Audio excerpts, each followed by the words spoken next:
Hello and welcome to Access Asia here on France 24. I'm Will Hildebrand. Coming up, it's called stubble burning, an agricultural technique banned by India because of its environmental impact, but some farmers say their livelihoods depend on it. 2 years ago, a young Afghan boy won hearts around the world for his love of Lionel Messi. Now, he's back in the headlines because of Taliban violence in his homeland, forcing his family and thousands of others to flee. And savory, sweet, and creamy, but for many, the durian fruit is just plain stinky. Despite being banned in many parts of Southeast Asia for its strong odor, it's catching on in China. The recent studies have shown that the impact of greenhouse gases on Earth's atmosphere are worse than previously predicted. One of the biggest culprits is the agricultural industry. Our correspondents report from India's Punjab state, where farmers are voluntarily burning thousands of fields. In the western state of Punjab, every year around November, at the end of the rice harvesting season, thousands of acres of land are set on fire. It's the cheapest way to clear the fields. But the practice of stubble burning has been banned since 2015. This farmer knows he is breaking the law, but he cannot afford to change his ways. He speaks to us on condition of anonymity. Government officials sit in their offices with their big salaries, and they're only good at telling us, do this or do that. The machines to clear the lands are efficient, but we can't use them on our small tractors. We'd have to buy a big tractor, which would cost about 1,000 euros, and that's way too expensive for us. Also, the government is not providing subsidies to small farmers like us. Around 35 million tons of stubble goes up in smoke every year in India. Gurbachan Singh, who stopped the practice 20 years ago, finds the situation deplorable. I came to realize that these fires had a terrible impact on the environment. Back then, I too used to burn the stubble on my land. But then I realized I had to give up this practice in order to help save our air, our land, and our water. Every year, farmers have only 2 weeks to clear the fields after the rice harvest and before they start sowing their winter wheat crop. They have to get rid of the stubble as quickly as possible. You know, if the farmers burn their lands, it's because they lack information. He invested in this machine, the Happy Seeder, to help alleviate the problem. It cuts and collects the stubble and then sows wheat. But not everyone can afford this machine. Through a government initiative, 3 Happy Seeders have been made available to a group of farmers in 2 of the worst offending villages in Punjab. You see, once it's leveled at the correct height, you just have to tighten the handles. With this machine, you can then sow 50 kilos of seeds. This agriculture specialist is here to give the farmers a tutorial. This project has just started, but what's good is that the farmers are coming here on their own initiative.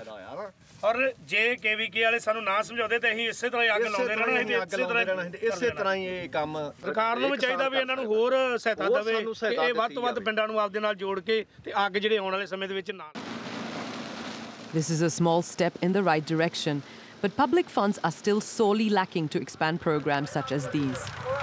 Stubble burning releases fine black carbon into the air, particles that are extremely carcinogenic and contribute to climate change. The smoke from the fires reaches Delhi just as winter sets in.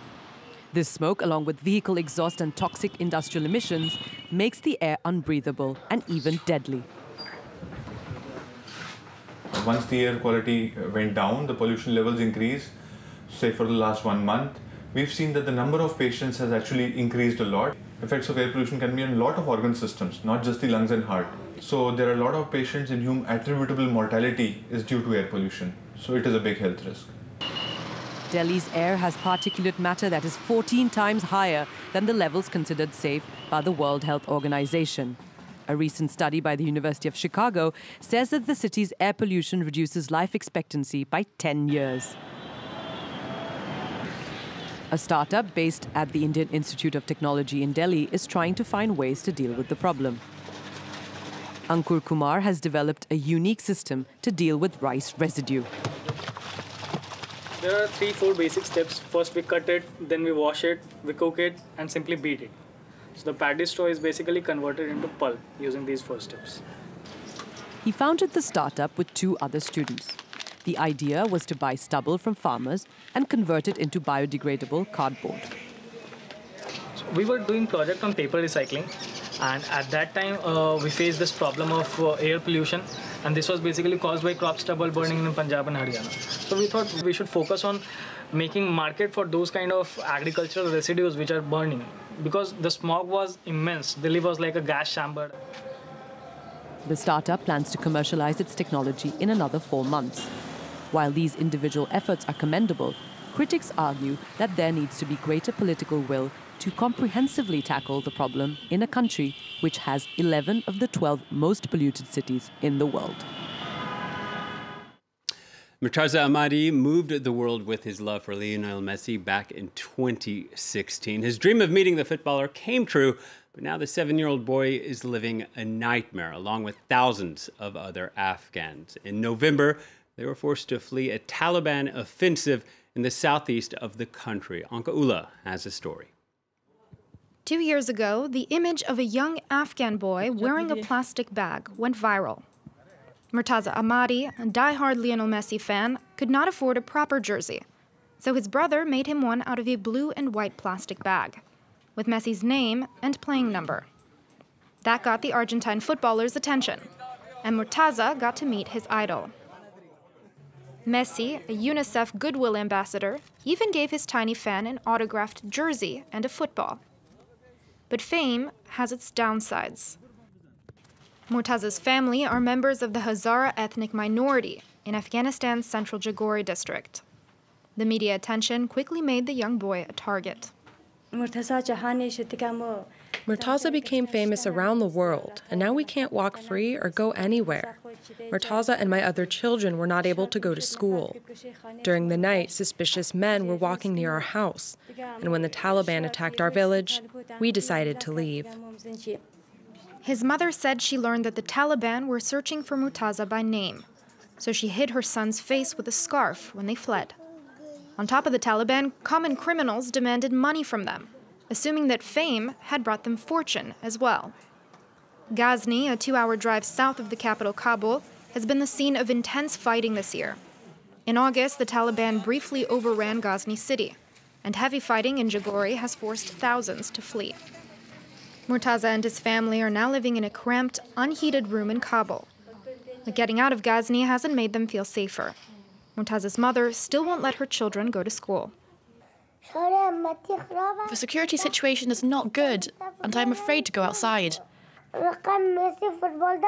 I want to become a footballer like Messi, and I want to be able to go to school.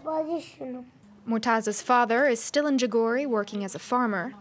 The 7-year-old and his mother have both asked that Messi help their family escape, as the young boy's dream has become his family's nightmare. Well, the senses of taste and smell are so closely wound that this next story may make you pinch your nose. The durian fruit's odor so strong that it's been banned in airports and hotels across Southeast Asia. But in China, it's seen a massive increase in popularity recently, and the only thing that stinks is when local restaurants run out of the fruit. Clement Bonnereau reports.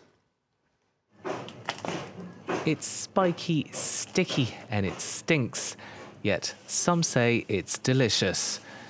Durian is no doubt the world's most divisive fruit. Here in China, most people are huge fans. It has a fresh and sweet flavor that makes you feel like you're in the tropics. This hot pot restaurant was the first of its kind to open in Shanghai. And here, you've guessed it, the main ingredient is durian. Business is good. We go through 20 to 25 kilograms of durian every month. It's very popular. Whether it's on a pizza, in a salad, or mixed into a sauce, there are many ways to enjoy durian in China. And because some like it hot, this restaurant serves it grilled, wrapped up in a slice of beef. I think it's a very creative idea. Barbecued durian is very tasty, and combined with beef, it has a really sweet and soft flavor. China's love affair with durian has turned into a major opportunity for producers in Southeast Asia. Imports to China rose by 15% last year to 350,000 tons, worth over $500 million. 40% of these were from Thailand, but now Malaysia also wants a slice. Durian plantations in the country already cover over 70,000 hectares, and dozens of palm oil farmers are now turning to durian because they see it as more profitable. Our sales has gone up 5 times compared to the past 5 years. So I foresee the demand is going to be more. Hence, our forecast of our business will be on 5 years projection. From today, we expect another 10 times growth for durian plantation.